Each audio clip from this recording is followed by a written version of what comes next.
when we talk about India in Poland in general, I mean, this is my first association, of course. We think first rather about imports, huge imports from India, and of course not about education. So, how would you comment it? Why the concept? You see, India, Poland is well known to one another, not from today but since centuries. What is new? After 2014, trade between India and Poland has grown very fantastically, and it has been reached by 2017 up to $3.1 billion. And that is quite significant because the trade is increasing, and export from India itself shows that $2.3 billion has been exported from India to Poland. But in that sector, again, Poland is quite behind, exporting to Indian trade that is around $800 million.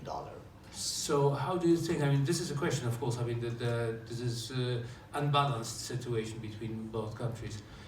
How do you think this might be, I mean, Poland can make up for the gap? Is there any concept? You see, that is always happening when you are reaching to the new market. You need to have information, you need to have knowledge about the market, and then you are able to do businesses. And that's lagging behind with Poland. So I prefer to just go further. We can just explore the ideology that comes with sharing knowledge and information, and that is education. So let's talk first on education, and that will give us clear picture of the trade. Do you think that education might be, in fact, also kind of a product we can sell to India? That's right. That is my idea, what I'm going to explain you here. That the education is the product for Indian market, which is supposed to be exported from India to Poland, and the trade can be increased at 10 times higher, which has been seen in the last decade. The trade between India and Poland has increased 7 times higher than the last decade. Sounds very intriguing. Please develop the subject. You see, if you watch today, the education system in Poland is going under the transition period. Many private schools, colleges, universities, they are facing troubles with the demography impact, and many of them, they have already closed. Some of them, they are already under process of liquidation. Public university, they are surviving because they are getting students from the public schools. So at that level, you know, if you counterpart with the Indian sector, another part you are watching in India, that we have population around 1.35 billion people. And quite a number. Yeah, and what is more important, that out of 1.35 billion people, we have 32% of entire population is under age of 14, and 65% of the total population is under age of 35. So that seems that in the next few years, India will be in tremendous demand of the higher education institutions where they want to accommodate them. Okay, so you have to build universities, that's for sure. You will do it, I'm sure. Are you? No, it's not possible for any government to build number of universities which are desired. What's the population growth of India? And then the capacity of their accommodation. In general, India has shown huge dramatic changes in last decades, and the GDP growth rate is in average more than 7.5%. But out of that, what is more important to understand, in general, gross enrollment for higher education is very low. Even some estimates are there that the gross general enrollment for the higher education in India will be up to 30%. Still, 100 million of young students, they won't be able to get higher education because there will be no places to accommodate. We don't have so many places here. Yeah, so you see, that's the trade segment. In business, always you work with the supply and demand model. Here you are demanding of number of students, and due to that number of students, universities are collapsing. How are you? But why you are sure that Indian students want to actually come to Poland to be educated here? See, there are some historical point of view, but I don't want to go with the historical point because during Second World War, India were saving hundreds of Polish orphan children, and they were saved in India by the Indian kings. But I don't want to go on that segment. But apart from that, Poland is very known to India, and Indian-Poland relationships has been always appreciated.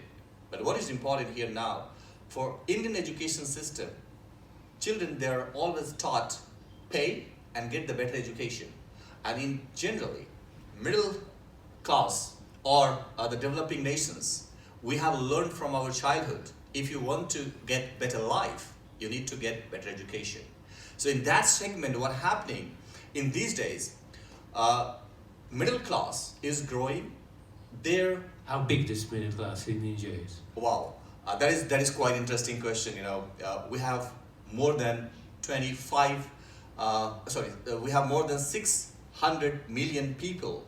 They are growing with the capacity to invest for the higher education for their kids up to $15,000 to $25,000 per year, and that is in the capacity. So when kids are learned to pay, compare with Poland now, that Polish education system is demanding for international courses 2,000 euro to 4,000 euro, 5,000 euro, max 10,000 euro. When we used to pay for Britain, for USA, Australia, Canada, minimum 15 to 20,000 pounds and dollars. So I think comparing with the cost prices, living standard, and the education quality, the prospects for their future as a profile when they're growing is much better in Poland than anywhere else. And it has been seen in the last years. Just 2014, we had total Indian students studying in Poland. It was around 209. 209 total Indian students studying in Poland. And today, if you count it, the number has been dramatically changed. Today, 5,500 plus students are in Poland. So this is, this is showing for sure that that there is a potential. Not only in numbers but also in will to come here.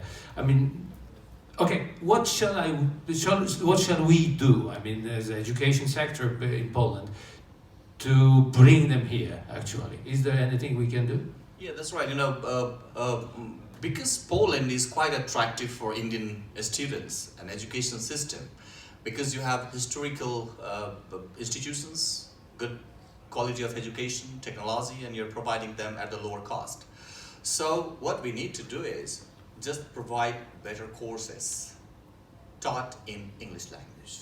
And that's enough. This is the much better for the Indian students because they can get education at the lowest cost, which will give them prosperity to explore the degrees in the European Union, out of the European Union, and around the world. They can find their own perspective for their future.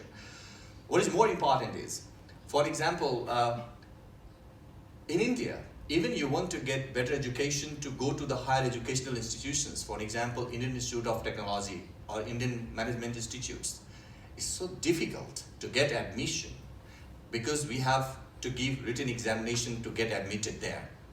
And the ratio for success is 1 by 250. So out of 250 students, when they appear, 1 is getting selected for such kind of institution. In that case, compare with Poland, University of Warsaw, without entrance test. Going to any Polytechnica in Warsaw or in Poland, this will be the win-win situation, I guess, for both sides. And it's not just for the education transforming, but it's also the trade transforming. Once students come to you, they bring you finance. And when they bring you finance, you can invest that finance to development for infrastructure, hiring the best professors, providing the best quality of education. And not only that, when these students get back to India, they're our ambassadors. That's it. That's it. This is probably the second best recommendation during this conversation. First is, of course, to bring Indian students here. And thank you very much for this conversation, Pradeep. Thanks a lot. We look forward for such activities, and I hope that the education sectors are going to be identified from both the countries, and it will be a win-win for both the nations, and we can develop the relations in trade as well. Thank you. Thank you.